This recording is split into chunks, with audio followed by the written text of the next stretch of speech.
Good morning from Tenderfoot Farms. It's a beautiful January 12th, 2019, and we're going to be talking about how I prune grapes. This is not really a grape pruning professional video. There's lots of those on YouTube, but I wanted to show you what we're doing here on our farm. We have 4 trellises of grapes. This one here is a little bit odd. It's our shortest trellis. It's just in the back of the house. I don't know if you can see this, but this is a muscadine grape. This is a Southland variety. It's a dark black. And this is the first year that we've managed to get it up to the wire. Then it'll be splitting off 2 directions. Muscadine grapes are planted about every 20 feet because they need lots of room. This is a seedless Concord, which this will be the last year that it's here. We're going to convert this trellis over to just muscadines, and we're putting the Concords down on a much longer trellis. But because our muscadine grapes are small, I'm going to let these last 2 healthy Concords put out grapes for this year, and then I'll remove them. You can see that they're very severely pruned. That's normal. You prune about 90% back each year, and you do it in the winter time when everything is dormant. They've got one main trunk. This is called the cordon system. Cordon is just a French word for arms, so it comes up from the trunk, and then you've got an arm that comes left and an arm that comes to the right. And then these spurs, I've pruned them a little bit long this year. Normally you'd only leave 1 bud here and 1 bud here. They'll each grow canes out and put out 1 or 2 clusters of grapes off of each one. For grapes, for this kind of grape, the grapes are produced on the wood that grows that year. On the muscadine grapes, which I showed you earlier, the grapes are produced on wood that's grown the year before. And this is waiting for some muscadines right here that I've got ordered. They should be here today. And then this is a Cowart muscadine, also a black grape. And you can see that it comes up. I've got it coming way up to the wire and then splitting apart. It would have been better if that single trunk had made it clear up to the wire and then split right here. But back when I was training this last year, I didn't know any better. So I'm getting better as we go. Then you can see that this is pruned so that there's branches with a couple of spurs on each one, a couple of buds, and the clusters of grapes will actually grow from here this year. So still to go, I'm going to show you how to prune. I've got some Mars grapes and also some black Spanish grapes, and I'll take you over there in just a moment. Before we head over to the grapes, the rest of the grapes down on our big long trellises, I just wanted to show you blackberries. Another thing I learned last year is that blackberries produce much better if you prune them too. These are called erect cane blackberries. They're thornless. Erect cane just means that they hold themselves up. But during the mid to late summer, you prune these off at about 4 feet tall, and then any of their side branches that come out, you prune off at about 18 inches. And what that does is it forces the blackberry to grow more side branches and actually increases your amount of berries that you get to harvest that year. So there's lots of good videos about exactly how to do this, but there isn't any real secret. You do it while it's growing, you cut them off at about 4 feet tall, and you cut off their side branches at about 18 inches. And that way you get all these nice side branches that'll bear fruit, because these will bear fruit on the wood that grew last year. And just one more thing you got to learn in the garden: make it as productive as you possibly can. These are much longer trellises over in the rest of the garden. These are just south of our house. You can see there's 3 of them. They're 90 feet long a piece. Over here where I've got the white flags in the ground, we're going to be adding another trellis this coming year. Those flags are marking out where we're going to put it, and we're going to put thornless blackberries there that we really like. We're just gonna move them from another part of the garden. Over here you can see that this trellis looks like it's bare, but it's really not. I've got little Concord seedless grapes. I grew these from cuttings last year, so they're just waiting for spring to come out. I'm growing some more cuttings this year so that I can fill out the row. I didn't quite have enough cuttings. I've only got enough for 4 or 5. I think I grew 5 or 6 of them. Here's another one. You can see these are cuttings just waiting. Growing grapes by cuttings is super easy. You just take some of what I'm about to prune off and you cut it near a node, and you put that in the ground in a bucket, or not in the ground, but in a bucket. And then it'll grow roots from there. I'll show you that a little bit, but again, there's lots of really good videos for that elsewhere. These here are my Texas Black Spanish grapes. We grow these because they're highly resistant to something called Pierce's disease. Pierce's disease eventually kills all grapes anywhere near the coast, and we're in northern Alabama, but there's still Pierce's disease here. Your grapevines will last 3, 4, 5 years, and then suddenly they'll die, and it's because of a bacteria that's spread by insects that suck juices out of your plant, little leaf hoppers and stuff, or sharpshooters. And that bacteria eventually clogs up all the tissues in the plant that enable it to move fluids through the plant. So having grapes that are resistant or immune to Pierce's disease is very important.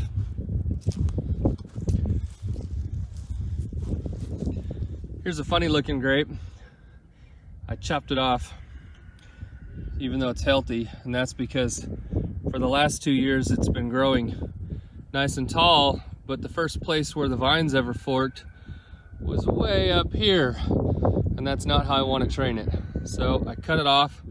It'll grow some new vines this year down here from these buds right here, or maybe this one right here, and I'll train those to the wire. Don't be afraid about pruning your grapes, especially when they're young and you're getting it started. But even when they're not, you've got to control where they're putting out wood. So this again is that cordon system. You can look it up. There's lots of videos on it. But you've got one main trunk. It splits. Most actual vineyards will have the split be at the next wire up, and down here they put drip irrigation. I'm not super worried about that. We get lots of rain, and I'm not a vineyard trying to make commercial juice or anything, and so I'm not as worried about it. And I don't have that long of a row, so if I had to water by hand I could. But so I pruned mine down low, and then you just wrap them around this wire, and then at each one of these you leave them what are called 2 buds. So the first bud is here and the next one's here, and next year this wood won't produce fruiting canes. The next year we'll cut it out a little bit farther and leave it some more buds.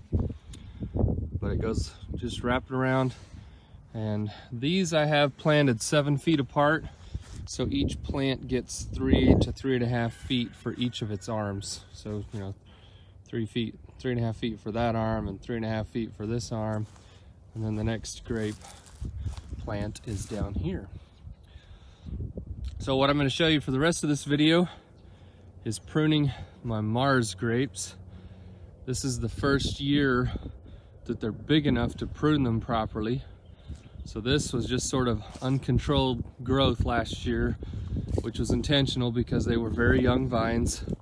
So this year I'll make them look like those black Spanish grapes. I'll come clear down here, select 2 of these arms, cut them, wrap them around the wire, and prune them so they're the right length. And then all of the growth for this year coming in the spring will come off of the buds that I leave. But we'll cut out 90% or so of all this wood that you can see here. These are Mars grapes. They're a seedless bunch grape for eating, just for fun. And they are resistant to Pierce's disease and a number of other things. So this is the other variety that I've got. So let's get started pruning. To do grape pruning, you need a good sharp set of shears, pruning shears. These are called bypass shears because this blade comes past the other cutting edge, so they bypass each other. This particular brand is by Corona. Fedco, I believe, also produces some really nice ones. I like these. This blade is replaceable. The whole thing comes apart very easily to make it easier to clean and sharpen. It's just this one nut. They stay together really nicely and have good tension. This is a high carbon steel, not stainless, and so if you ever leave it wet in any way or leave it out in the humidity, you do get this light surface rust. But it's just light surface rust. I scrubbed it off with some stainless steel and resharpened it. It's no big deal. So here's our first grape plant, and I'm gonna pick which two vines I think will lay down, and I'm not quite sure yet actually, because I don't know how flexible this one is. It's kind of large, and I'd rather lay down this one and its buddy that are both coming out in the same place. This orange fiberglass stake that we've got here, I just had while the grapes were very small to help protect them from the rain, and protect them from the wind. So I will take these out now that these grapes are nice and sturdy. There's no need for those anymore. And so since I'm not sure exactly which one I'm gonna lay down, I'm gonna start pruning off all the excess growth on both. And then when I get down to just the long, skinny single vines or single canes, then I'll flex them and see which ones want to bend to where I need them. A couple of things I wanna show you. You can see right here, get that to focus. See this little tendril that's coming out. Grapes have lots of these to help hold on to whatever they're climbing. However, they will happily run those tendrils around their own vines, which will actually strangle and eventually kill this vine down here. So throughout the growing season, and especially when you do your pruning for the next year, you want to come and clip these off. Make sure that you don't have any that are strangling your vines. Of course, this only matters on the part of the vine that you're going to keep for next year, because the rest of the vine will grow new every year, but the part you're keeping really makes a big difference. So watch out for that. Now you can see I've got this all cleaned up. I've gotten all the little side branches and tendrils cut off. I've left these long on purpose right now. I'll shorten them up here in a minute. I've got to decide which two to keep because I don't want three. This one here is extra big and fat, and it comes down low. That is where the branch naturally wants to split apart. I could do these two, which looks nice because they're really close to each other, and so it would be a nice symmetrical V and all that, but it bothers me a little bit that this vine is so skinny compared to its buddy, and I'm afraid the grape may favor one versus the other. I'm not a professional person. I've only been doing this a few years, but I think I'm going to keep this one and this one because they seem more balanced to each other, and there's enough flexibility I can get them to lay down. It is important to prune your grapes when it's above freezing because they are more brittle when it's below freezing, and you don't want to crack your vines that you're trying to keep for the next year. So here you can see I've got that one pruned down. I've just got two arms selected. I did use a bit of tape over here because it wasn't quite wanting to naturally lay where I wanted it to be. One thing that's important to note, it feels like you're doing something terrible, but if you can see, you see how that grapevine that I just cut is nice and green on the inside. It's certainly still alive, even though it's January and it's quite dormant. When you're cutting places where you're going to be done and this is going to stay there, this is a node where buds come out, and I cut a good long way from that so that the grapevine can heal itself over a long distance from where its last bit of growth is going to be. So that's important. When I show you how to make cuttings, we won't cut out this far, we'll cut much closer to the node. But that's because we want it to produce roots instead of healing over. It's got to form a callus, so I'll show you that here in a minute. I'm going to keep going and finish my pruning on all these, and then I'll show you how it turns out. This one, you can see it's got lots of wild, unruly wood, but it has two pretty natural vines that are already heading down. I'll go ahead and clean this up here. It is very important to have really sharp pruners. I sharpen mine before I go out each time. They do get damaged, especially if you happen to accidentally cut into the dirt or something like that, or if you accidentally catch a wire. So it's important to keep them sharpened. The other thing to point out, when you're making cuts that are gonna stay, like suppose this is gonna be where you have new grapes come out, you wanna cut these in a way that they are not horizontal to the ground, because you do not want water to catch there and pool up. It'll bring in more disease and fungus, so you wanna make sure that they are sloped. You can have them sloped vertically, sloped at an angle, but just something so they're not gonna catch and hold water right there. The same is true when you're pruning apples, which I'll get to in a week or two.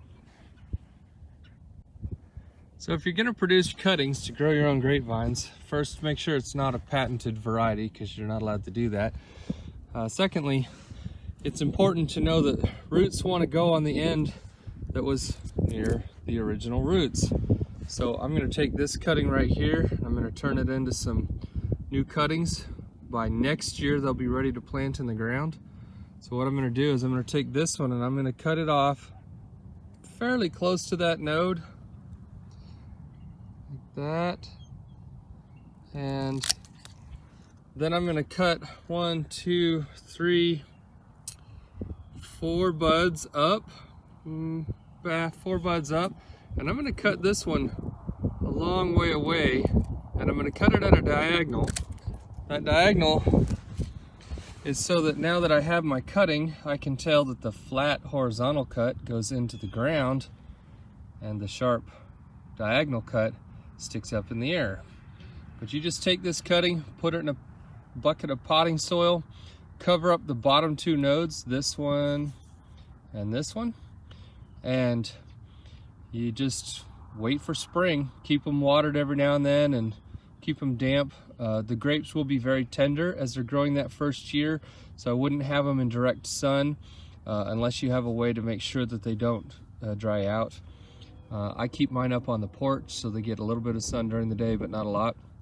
Or you can keep them in a greenhouse, and you just let them grow, and they'll produce leaves from this node and this node. But more importantly, this node down here and the bottom one in the dirt will callus over, and then they'll put out roots. And then in the fall or early winter, when they go dormant again, you take a garden hose and wash all the potting soil out, because you'll have a bunch of these in a bucket. Wash the potting soil out so that you can untangle the roots without breaking them. And then you can go plant them in the wintertime while they're dormant, and then you'll have nice new grapes for next year. And then that year, you'll have a little stick planted in the ground, and the first 2 branches that come off will eventually become ones like this. When you're looking for vines you want to cut to make starts out of for next year, you want some that are about pencil thickness. So this one right here would be just right. This one would probably work. This is too thick. Part of the problem is they get less growing material just because they're not as young, and the nodes here get to be a lot further apart, and you really don't want them too far apart, especially on what's called a bull cane. You may notice every now and then that your grape will go crazy and put out one cane that just grows really fat and really fast that year, and these nodes, instead of being 4, 5, 6 inches apart, are suddenly 8, 9, or 10 inches apart, and you definitely don't want to grow starts off of that. So just pay attention. I showed you earlier that I cut a start off of this, and I cut that diagonal because that's the top part of the one that's missing. But I want to immediately turn around and cut this flat because this still is the end of the vine that's, you know, pointing towards the ground. That's where it came from, and so this would be where it wants to make roots from. So if I wanted to make another cutting out of this, I don't want to lose track of which end goes towards the ground. So here's an interesting vine. Grew last year, same as all the others. But this one has no branch. This is a tiny little thing, it doesn't really count. Doesn't really have a good fork until way up here. So I must have done something wrong, or maybe I had to prune out a diseased one, I don't remember. But I'm gonna come way down here, and you can see this bud right here and this bud right here. And I'm gonna cut this whole vine off right here. And then it'll grow out new branches from these buds down here, and I'll train them to the wire so that I get a nice place for a good fork. Similar to that last one, this one's a new start that I just started last year, and I cut it already, but you can see that it was just one long skinny stalk that ran up to the sky. So I came down here below the wire and cut it, and I'm gonna leave it stake on because it's so thin. This can get blown around, and I need to be able to see it when I mow and weed eat and things like that. But by cutting it off down here, it'll force it to produce some new buds and put out some branches that go above that I can train to the wire real easily. So that's it. You can see that I've got all my other ones pruned. They're all trained to the wire now. So we walk down here. I don't know that they're professional, but they're pretty decent. There are lots of great videos about how to do this, and each video will cover different parts. So if you find a video that isn't very good, doesn't give you close-ups, doesn't show you what they're doing, just look for another video. There's plenty of good ones, especially the ones by the various colleges or county extension office, or occasionally one by a good vineyard somewhere. I'm not growing mine to produce wine, but the principles are all the same. Whether you're growing for grape juice or wine or just eating out of your table, taking care of your grapes is really important. These grapevines will last anywhere from 30 to 60 years or longer, and so if you take good care of them, it's really important. And that's why in the first year or two, I'm not afraid to chop them off and get them to train to the wire the way I want them to, because I know they're going to last for a long time. When you go to build yourself a new trellis, make sure you do some research on how to make them nice and strong. When you get 90 feet or more of grapes like this, especially when those are all covered in leaves and then the wind starts blowing, you get an awful lot of force on your trellis. So these right here are sunk almost 4 feet in the ground, and then they're well braced. So you can see as this wire gets tensioned, and I've got a tensioner here, but as this wire gets tensioned right here, it'll try to pull that direction, which forces down in here. So the force goes down near the ground, and so there's a lot less leverage on the ground down here. And then this post, if it were being pushed to the bottom, the top of this post would try to go that way, but it's connected to this so that it's trying to pull on the top of this. It makes for a really, really strong fencing system. We just get an awful lot of wind here, and that plus the weight of the grapes and how much wind they can catch, it needs to be pretty strong.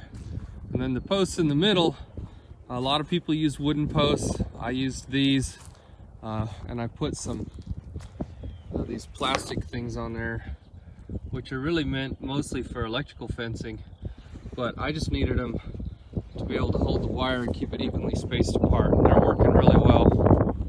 The wooden posts work well too. Ideally, this fence would be a little higher. You'd have one more strand about head height. And like I said, normally they put a drip irrigation line on the bottom wire, train the grapes to the second wire, and then this wire and the wire above it are to hold the shoots. You can tie them to them as they get taller. There are lots of different ways to do this. With muscadines, you train them up to the high wire, or even the high wire up here, and then all their vines fall down and you keep them pruned to that top wire. Grapes, especially in Alabama, humid places, are prone to a lot of diseases just because of the moisture and the humidity and all the rain that we get, and so it's important to keep them pruned and keep them so there's good airflow. Once your grapes have formed, you strip off some of the leaves so that the sunlight can get to the grapes, and that helps keep them from having diseases, and it also helps the grapes to ripen and produce better sugar content in the grapes. My grapes that weren't super big, this was their first year for real good pruning, but you can see that I've got quite a lot of pruning debris in my walkways, and I've got quite a lot over here too. I'm gonna pick all this up and go burn it. Some vineyards will drive through here and mulch it into the ground, but we just have so many different fungal diseases that we're prone to in this wet, humid area that I prefer to burn it and help try not to spread diseases in my grape yard.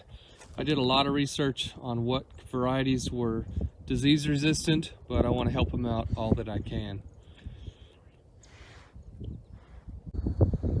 So last I told you I'd show you how to make starts out of your prunings.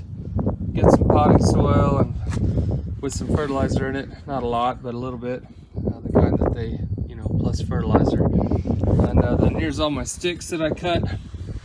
You can see that they're all about pencil sized, and the bottom of them is cut off flat.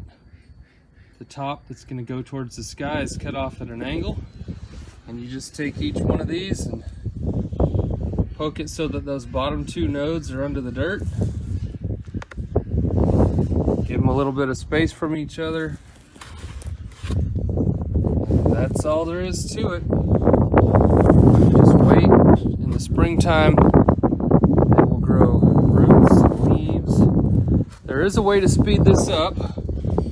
If you can get the bottom of these warm by putting your pot on a heating mat, but you want to leave the tops cold. So like a heating mat outdoors, for example, that will speed up the process of how it forms. It forms a callus down here at this bottom end. Kind of looks like this white flattened out area. And then after it does that, it starts putting out roots. And you can speed that process up by putting these on a heating mat, but you want the tops of your sticks to stay dormant until you have a chance to get good roots. So you can either do that by waiting for the speed of spring, or you can speed it up with the heating mat. You probably also would help if you watered them with warm water, but did it outside. That way the roots would be getting warm and the tops would not. So I'm going to put all these in here, and you can see that once these start to form roots, their roots will be pretty close together and they'll start tangling into each other and all that. But that's okay. That's why I said when I finally take these out next fall or next early winter to transplant these, I will just dump out the bucket and then take a hose and wash through the roots to help get them untangled, and then just gently pull them apart. And then last thing you want to do, get a stick or a popsicle stick or something like that, write the variety on it and stick that somewhere in your bucket so that you don't forget. I'm going to add this to my Concords. I got 2 Concords, and then up here I've got Texas Black Spanish. The interesting wire contraption here out of real stiff wire is to help my chickens think that they do not want to nest here, because otherwise they come in and dig out all the dirt, throw it all over the ground, uproot my plants, and then they nest right in the middle of this. So this is something I came up with to help keep them off of that. Sadly, they were also digging up the oak trees that I'm growing from acorn, and they continue to do it in these smaller buckets. So you can see that I've tied them up in the air to the outside of my porch railing, so that the chickens can't get to them and so that they won't blow over or fall over. Don't know how well that's gonna work, but I've got some really nice chestnut oak trees that I grew from acorn. And I grew them from acorn, or I'm growing them from acorn. They have a big taproot coming off of them right now, which I know because the chickens dug them up. But they came from a tree that I also grew from an acorn. There was a place I went camping called Buck's Pocket that had this beautiful oak tree with great big acorns on it and huge big leaves, and I really liked it, so I gathered up some acorns. This was probably 12 years ago, 15 years ago, and put them in a big bucket and grew them out to 2 trees. And then we've got 2 oak trees out here at our place that came from those acorns. You can hear our ducks laughing. And so this big tree, well, not super big, but it's about 15 feet tall, right here next to our shed. Hey dogs. This tree comes from that tree that I grew from acorn, and then the one right down there next to the edge of the garden also came from those same acorns. So this year I gathered up some acorns, and now I'm growing the children or grandchildren, however you want to look at that. So it's a really nice oak tree, and I wanted to propagate it. Oaks are easy to grow from acorn. You just gather up some acorns, stick them in a pot, and let them go through the winter. And in the spring, the acorns will grow, assuming you keep them wet every now and then. Of course, here we just put them out in the rain, and that's easy. Looks like the kids have not opened up the chickens yet. They should have been out here already. Open it up for chickens. So you'll get to see our chickens and ducks today. And down here, the peach tree. This is our apple orchard, pears, persimmons, peaches, and lots of chickens. And they want to come out because they're free-range chickens. We only keep them locked up at night. So they like to come out and find bugs and things in the ground, dig through the compost pile. Hey chickens.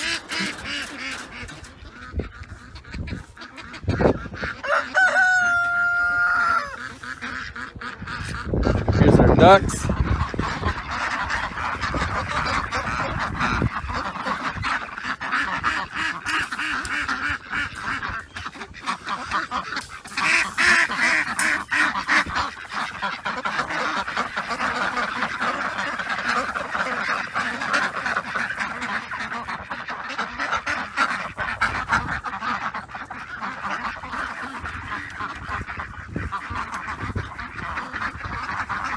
Well, that's all for now from Tenderfoot Farms. Hopefully you learned something. Hopefully you learned that there's lots of other videos, but maybe I gave you a taste of things to watch out for in those other videos, and how to prune your grapes and prune your blackberries, and you also prune blueberries, peaches, apples, pears, all of it. And by doing that, you get a lot better results. These are our duck houses.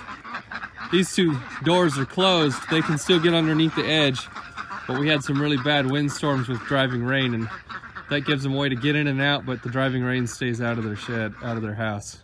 And then this one's up because the storms are all coming from the south. That's it from Tenderfoot Farms. We'll talk to you later. All the ducks going through their own little door.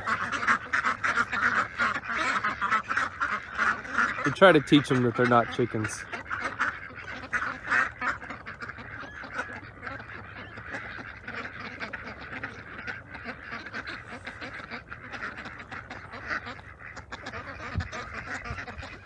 Free-range ducks and chickens running everywhere. The very best tasting eggs come from birds that eat bugs and dig in the dirt.